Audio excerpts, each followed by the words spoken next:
All right, I'm refurbishing this hiking stick here. Put a new compass in the tip.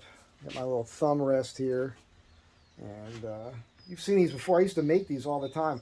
This one was a little bit beat up. It was in the back of my old truck. Took some damage, and just kind of sanded it out and working on that. But that's not what I'm here to show you. I'm here to show you the engine mounts again. So these were the ones that were put in my Astro van right after I bought it, and then they failed 2 days later. And this is the passenger side.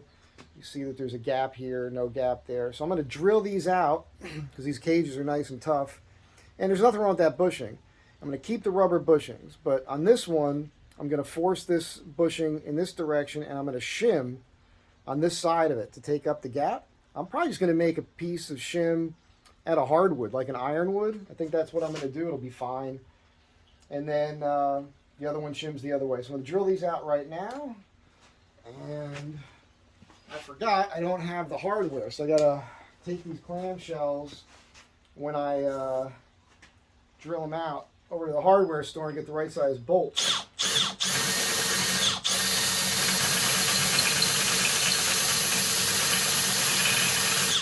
This bit's a little bit worn.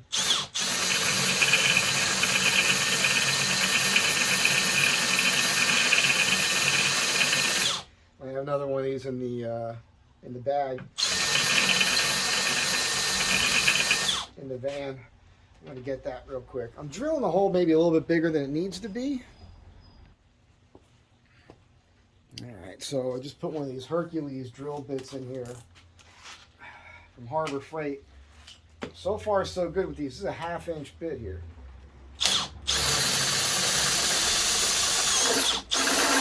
It's through. Well, it separated the rivet, but I got to drill all the way through.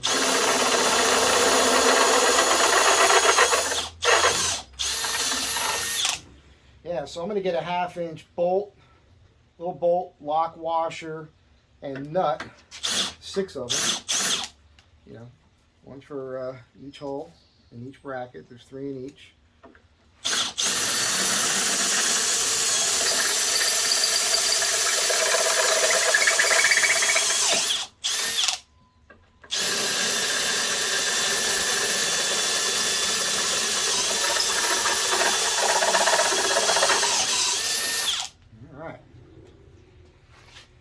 So I'm just showing you this, you know, so you kind of know what to do. If you get the polyurethane kit, this is a shillelagh I made a while ago. Pretty cool little detail. It's a little large, you know, for your hand, but it feels good. And you guys know what a shillelagh is for. Anyhow. Oh, there it goes. Comes apart. Here's your engine mount separated. All right. So this was the driver's side, and you can see here the bushing is pushed up because of the torque of the engine, and it's also slid back. So when I put it back together, I'm going to keep the orientation of it, you know, slid back, but I'm going to pat it down the opposite direction. I'm going to overcompensate for the torque of the engine. That is the idea here. The idea here. Get WD-40 on everything, but there's the old bushing, and I don't think there's anything wrong with these. They were only in the truck for a short period of time, and I might take the time to it looks like they ground the tab off on that. There's supposed to be a tab on there. The guys that installed these, this was Ronnie's Car Pros, and they did a terrible job. They didn't even bolt one side down. It was missing 2 of the bolts. I might take the bushings out of a couple other of these I have laying around and compare them, and then like Frankenstein build my own set of bushings. But I'm going back to the rubber because I think now it may have been a mistake to go with the polyurethane anyhow. All right. Now I didn't know. When my engine mounts failed, everybody talked about this kit, right? This polyurethane bushing kit from Prothane. There were a few people that warned me about polyurethane, but the overwhelming majority of the people supported it. This is Facebook groups, that sort of thing. So I went for it. And as you guys know, I was chasing a little vibration that then turned into misfire and other things, which they were two different things. Now I'm back to the vibration. And I think this is the only thing it could be. And since I've been posting these videos chasing the vibration, a few of you have chimed in that know way more than me, and you really hit me with, dude, those polyurethane bushings are a bad idea. Here's why. And based on what I've been hearing, and I started doing a little more research on my own, I realized it probably is the wrong thing to do. So I'm correcting myself, and at the end of this, when I eventually get these in, I'll put links to the videos I did. Everything else I said about the issue with your engine mounts is 100% correct. The problem, again, is there's too much space on either side of the bushing. The torque of the engine pulls the engine. If you're looking at the engine from the rear of the vehicle right now, if you're under the car and you're looking towards the back side of the engine, transmission's in front of you, you can see this bracket. Again, this is your driver's side. The engine's rotating this way. So it's twisting the engine like this. That's part of the reason why when your oil pan starts hitting your axle, it's hitting more on the passenger side. And so that's a big part of the issue. It's odd. Anyhow, the polyurethane bushing eats up the whole inside of this cage. The thing is those polyurethane mounts made by Prothane, they were made based on a particular engine mount cage, which doesn't match these exactly. So you have to shave material off of those to get them to fit into these thicker, more robust, heavy-duty cages.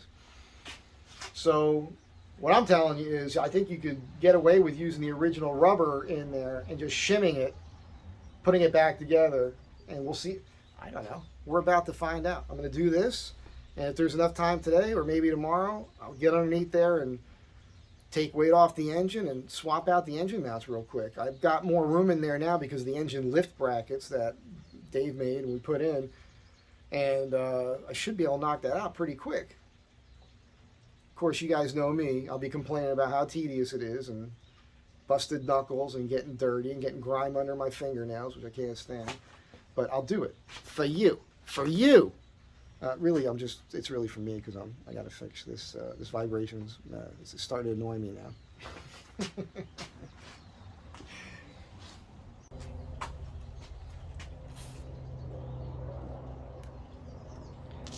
Little WD-40 or any oil will help cut through. Keeps it cooler a little.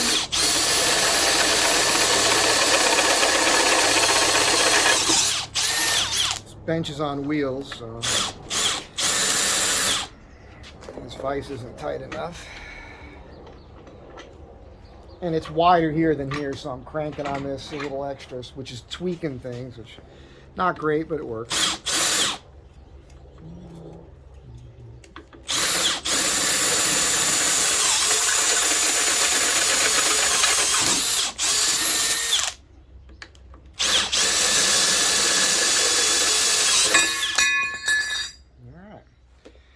See how easy that is. You just need the right tools. Alright, so here's the ones I had that were in boxes. This is the bushing I just removed.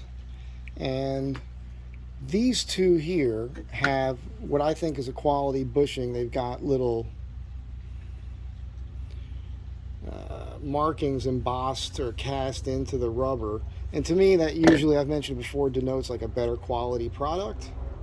Don't know if I'm right about that. You can see the difference in the cages on these two. Just look at the thickness. Look at this one. This bushing looks like garbage to me. As I was saying, this looks pretty good. These two look to me like the bushings are about the same size. And again, this is the one I just pulled out. So yeah, I'm going to drill this cage and this cage open and remove these bushings. I think I'm going to use these two new bushings and see how that works out for me. Then I'm going to the store to buy the bits to make it all happen. And of course, both of these have rivets, so I got to use the grinder.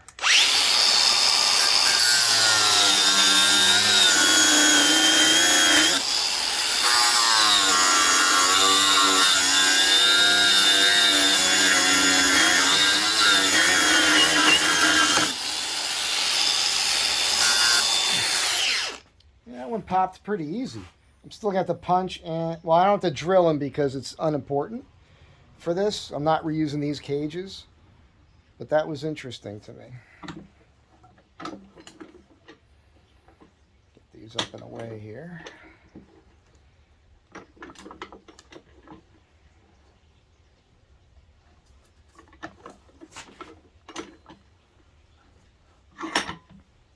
You can tell I'm always doing this in real time. I didn't figure it out first, so you're watching me. That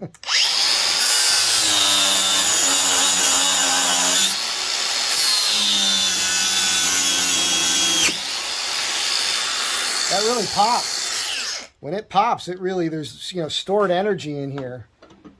It's interesting to me. Anyhow, you can see this is, I'm making quick work of this.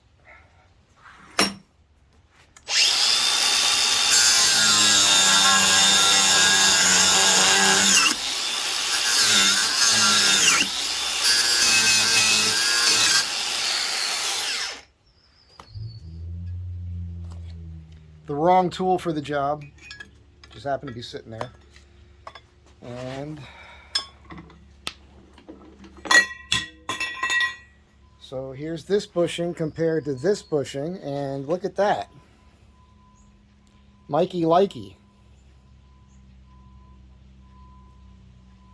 Yeah, so we're definitely going to use these. Cool. Let's waste some more time. Keep you guys glued to the screen for a little while longer here. Might as well just do this all in real time. So I think that took about a minute or two.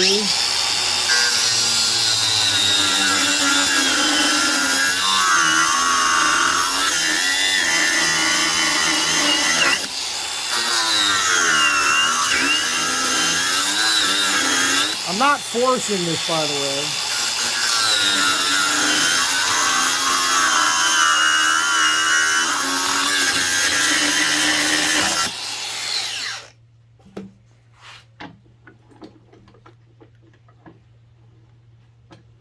Oh, that stinks.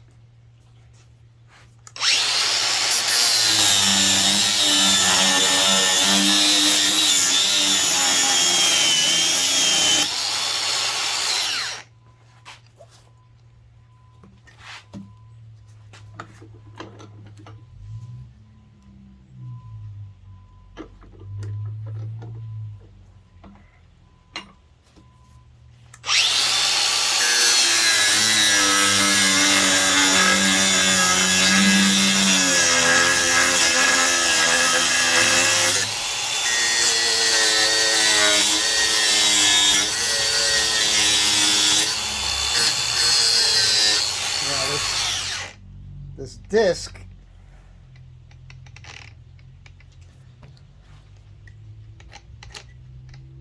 so I've messed with the integrity of the disc here with little tweaks, so that's not good.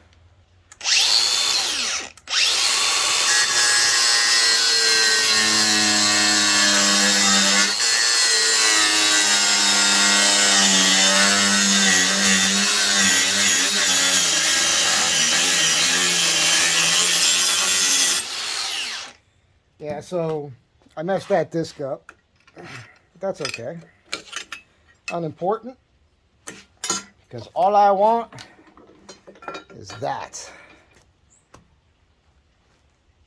So these are the two newbies. And fortunately they have this indentation so to help orient them correctly inside the cages. But pretty happy about that. New bushings, old bushings. Now I'm going to go get the hardware. Alright, so I found some Purple Heart. That's classified as an ironwood, real hard stuff. And I cut a narrow piece, and you'll notice that what I'm doing here, that little piece is all it needs. You don't have to fill the entire gap. This is my thinking. There's a piece of steel inside this bushing, so I've got it right on that piece of steel. I use my Warrington hammer, right there, to tap that piece of wood in there nice and snug. By the way, Warrington hammer, that shape is so if you have a finish nail, you can hold the finish nail between your two fingers and tap the nail without whacking your fingers. That's why that design is like that. Now, this is the passenger side. You'll notice the bushing is slid back like it's supposed to be. And in order for that to line up with these little suckers here, with the bump outs on here, you'll notice that I notched this and this. When I say notch, I shaved the corner off there a little bit. And that allows me to, bolt this back together. It's going to go this way. And have all my holes line up now. Okay, I'm about to do that next, and then I'll work on the other one. The other one's going to be a little more difficult because I have to shim on this round side. So I got to figure that out. I might just put a little tiny shim, like right here, right up against the inside of that bushing. This is not the correct bushing. I'm just showing you how I might end up doing it. And if that's what I do, I'll show you that. And there we have it. So this is your passenger side. It's going to be in the vehicle like this if you're looking at it from the rear. And you can see that Purple Heart shim I threw in there. That should hold that bushing into that spot. It can't really sag down now. I used 8 hardened bolts. I don't think you need to go that crazy with it, because when this gets bolted with the factory bolts to the frame, those bolts will hold, obviously, this whole clamshell together anyhow. These bolts are just to hold the clamshell together so you can install it. So it's one unit. It's really 3 parts plus 3 bolts and, nuts. Anyhow, you see the Purple Heart right there. I think that's going to work. Let's make the next one. Okay. So there's your 2 spaced engine mounts. Now, I keep saying it, but just to reiterate, the torque of the engine, it goes like this, right? You're looking at it from the rear. So the torque of the engine wants to pull that engine mount up and wants to force this engine mount down. And they're mounted on an angle. Not exactly like this, but pretty damn close. So I'm hoping that that piece of hardwood in there, light on it there, and then the pieces up here will prevent those bushings from being able to slide inside the housing. All right, I think it's going to work. Now, this is me right now telling you that I am not telling you to do what I'm doing here. This is not me telling you to do this. I am not telling you to do this. All right, I'm doing it as an experiment to see how it works. And really, for me, this experiment is more about if I put these in, or when I put them in, is that going to take away that little bit of vibration I feel through the steering? And by the way, it's an intermittent vibration. Sometimes it's a little stronger than others. Sometimes I don't really feel it at all. Sometimes I stop at a stoplight, my foot's on the brake, and I don't feel anything. Sometimes it sounds like something's vibrating, but that could be anything, but I don't feel it. Usually I feel something. So I don't know what the hell's going on. But in an effort to get away from the polyurethane bushings, going back to the rubber, let's see. I'll find out. Now look, you're going to ask me questions. Hey man, which engine mounts can I get to get those cages? Which engine mounts can I get to get those rubber bushings? I want to do the same thing and Frankenstein my engine mounts. I don't have an answer for you. I don't have any links for you. It is luck of the drawer. Draw if you're from Long Island. Anyhow, when I was doing my research on engine mounts, I've got 3 that I still had in the box, and I gave a couple away that are not the ones I gave Dave that I'm reusing now. So I think I bought these 2 originally when I first did the job. And then when I went to build the polyurethane mounts, I think I bought 4 or 5 or 6 of them. I know I did return some. You can go back and watch those videos, because I have a video where I bring all the engine mounts out and show you the differences between them. And between all that, I ended up with 1 decent set of cages, and I ended up with what I think and hope and pray are a good set of bushings. I don't know. We're about to find out. So wish me luck. Thanks again for being here. I'm just going to leave it at that. I'm not going to worry. I might put him in, but it won't be part of this video because I've got other things to do today. I'm also having a guy make me a custom pair of boots, which I got to do the measurements for. And he's got a very particular way of measuring your feet, which is awesome. So I got some foot issues, and I'm going to work on that probably today as well. So, busy Saturday for me. I'll catch you guys next time. Thanks for being here. We'll see what happens. Bye.